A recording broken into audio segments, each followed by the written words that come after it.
The excavation point here at Vero Man was originally discovered 100 years ago, in 1913, 1914. The original analysis said that man was here about 13,000 years ago, and the scientific community said humans were not in the U.S. before 7,000 years ago. The rest of the scientific community didn't think that it was analyzed correctly. So what we needed to do is have the best people available to make sure that our conclusions were accepted by the scientific community. And that's where Dr. Adavasio and Andy Hemmings were so important to our effort. In 1915, the very idea that human beings had arrived in the New World before the extinction of all those interesting animals that we find here, let alone that they were here in the Ice Age, was very controversial. In the end, the finds here added to the controversy without exactly resolving it.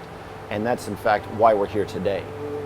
The old theory for humans coming to the United States supposedly came through the Bering Straits, and they would have had to scamper between Alaska and here. And migration doesn't take place that way. The idea of everybody coming over the Bering Straits is now in question, and there must have been several different routes at several different times to people in the U.S. And this site could shed light on a lot of that.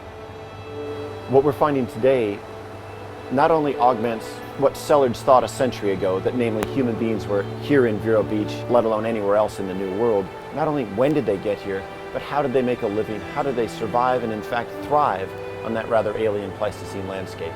And what we have behind us in part answers some of those kinds of questions. We have what appears to be a bison kill intermixed with a number of other animals being exploited locally, and even some marine resources represented by teeth of shark and drumfish. These are animals that are being carried in 30 miles away from the ocean at that time, and at a time when sea level is more than 300 feet lower. It's a very different proposition, and it really seems to be telling us people are here at a very early date. If what we're finding turns out to be true, it doesn't just inform us something interesting and novel about Vero or even Florida. It tells us something about the human condition that we've really never seen before. And it's very exciting to all of us.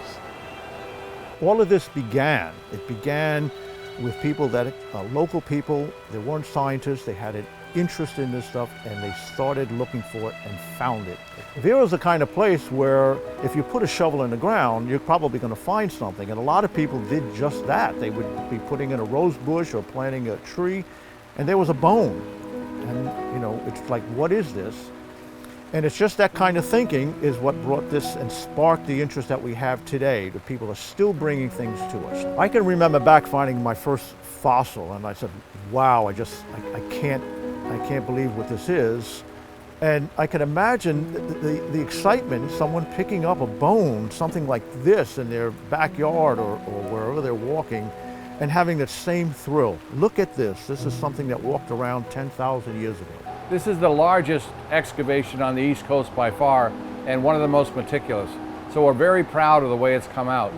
We've talked to about 20,000 people. That is through talks and gatherings, open houses and fundraisers.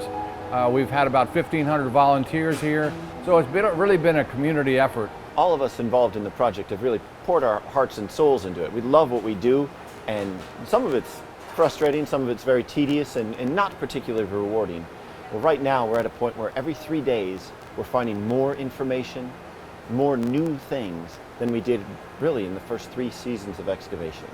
The rate at which we're finding new material and finding out new information is rather staggering. It's wonderful. We're all exhausted. We're dying.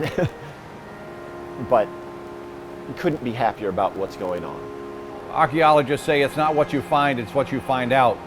This excavation has brought to light a great deal about Florida that was not known before. A lot of the 150 or so animals that came out of this were not known to be here. And the climate change issues that we're discovering were not known. So we are going to be teaching people a great deal about the state that they know, the state that they've lived in, with new ideas and new thoughts. People are going to look back at this and say this is the start of really unfolding what was going on in Florida. Good information, good data has no use-by date. The things that Sellards found a century ago, the things that we're finding today, somebody in a century is going to look back and go, oh, thank goodness they collected those little drips of pitch, the little broken shark's teeth, or drum teeth, or gar teeth. I hope that what we do and what we've done here continues to inspire people to open their minds and to further their own education. Not just going and getting PhDs, but to learn more about the environment around them and what things used to be like.